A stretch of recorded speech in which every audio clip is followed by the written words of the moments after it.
नमस्कार दोस्तों।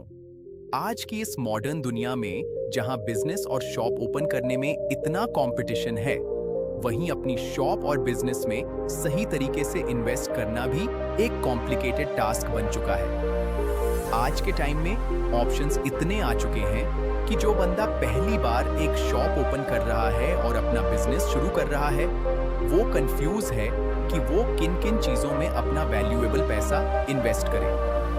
तो आज मैं आपको सिस्टमैटिक और प्रैक्टिकल वेज बताऊंगा कि आपके बिजनेस टाइप के हिसाब से आपको किन किन चीजों में इन्वेस्ट करना चाहिए और किन चीजों में नहीं, जिससे आपकी सेल्स और कस्टमर्स आते रहें और आपका हार्ड अर्न्ड मनी फालतू की चीजों पर इन्वेस्ट न हो। मैं आपको बताऊंगा कि आपकी मैक्सिमम इन्वेस्टमेंट किस चीज पर होनी चाहिए, और ऐसी ही और बिजनेस रिलेटेड टिप्स और स्ट्रैटेजीज जानने के लिए प्लीज इस चैनल को सब्सक्राइब कर दीजिए। चलिए शुरू करते हैं। अगर आपका होलसेल का बिजनेस है, मतलब आप विभिन्न रिटेलर्स को बल्क में प्रोडक्ट्स प्रोवाइड करते हो, तो आपकी मेन इन्वेस्टमेंट होनी चाहिए एक डिसेंट और बड़ी कैपेसिटी वाली प्रॉपर्टी, और आपकी नेटवर्किंग भी स्ट्रॉन्ग होनी चाहिए, जिससे ज्यादा से ज्यादा रिटेलर्स आपसे बल्क में सामान खरीदें। एक होलसेल शॉप में डेकोरेशन और अट्रैक्टिवनेस में अपने पैसे लगाना सही नहीं होगा, क्योंकि आपका काम सिर्फ रिटेलर्स को बल्क में सामान बेचना है।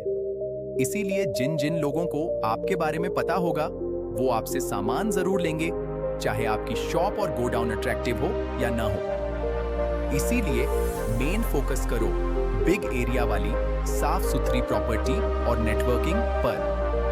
अट्रैक्टिवनेस मैंडेटरी नहीं है।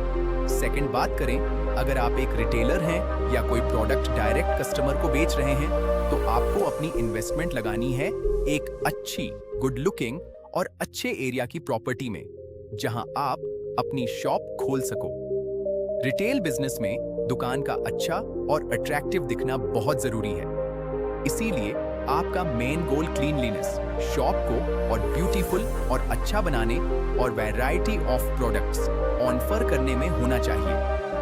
होलसेल बिजनेस की तरह यहाँ अट्रैक्टिवनेस को इग्नोर नहीं कर सकते, क्योंकि मार्केट में बहुत सी शॉप्स हैं जो वैरायटी ऑफ प्रोडक्ट्स कस्टमर्स को प्रोवाइड कर रही हैं, पर कस्टमर उसी शॉप पर अट्रैक्ट होता है जो प्रॉपरली ऑप्टिमाइज्ड होती है, जो बाहर और अंदर दोनों से अच्छी हो, क्लीन हो, और जहां साफ और क्वालिटी रिच चीजें मिलती हों। इसीलिए रिटेलर बिजनेस के लिए इन्वेस्टमेंट थोड़ी ज्यादा और रेगुलर चाहिए होती है। शॉप को अपग्रेड और क्लीन रखने में और गुड क्वालिटी प्रोडक्ट्स अरेंज करने में आपकी मैक्सिमम इन्वेस्टमेंट होनी चाहिए। और अब बात करें, अगर आप लोगों को कोई भी सर्विस प्रोवाइड कर रहे हो, तो आपकी मेन और हैवी इन्वेस्टमेंट होनी चाहिए उस सर्विस को और बेहतर बनाने में, जो सर्विस आप अपने कस्टमर्स को प्रोवाइड कर रहे हो। फॉर एग्जाम्पल, आप एक ग्राफिक डिजाइनर हैं और आप कस्टमर्स के लिए डिजाइन फोन से बना रहे हैं, किसी फ्री ऐप से। तो अगर आप फ्यूचर में इन्वेस्ट करना चाहते हो, तो फोन की जगह एक अच्छे से पीसी या लैपटॉप में इन्वेस्ट कीजिए। एक अच्छे से एडिटिंग और ग्राफिक डिजाइनिंग सॉफ्टवेयर में इन्वेस्ट कीजिए, जिससे आपके कस्टमर्स को और अच्छी सर्विस मिलेगी और आप अकॉर्डिंगली और अच्छा चार्ज और अर्न कर सकते हो। सर्विस बेस्ड बिजनेस में किसी दुकान की जरूरत तो नहीं होती।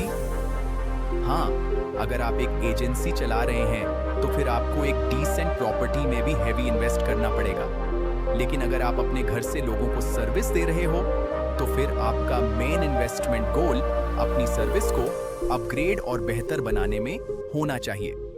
तो दोस्तों, ये थी आज की वीडियो। उम्मीद करता हूं आपको आज की वीडियो इंफॉर्मेटिव लगी होगी। चैनल को सब्सक्राइब करना मत भूलना। और अगर आप चाहते हैं कि मैं किसी एक स्पेसिफिक बिजनेस का कंप्लीट रोड मैप और investment and on parroting criteria बनाऊं, तो कमेंट में जरूर लिख देना। मैं मिलूंगा आपसे अगली टिप के साथ। तब तक के लिए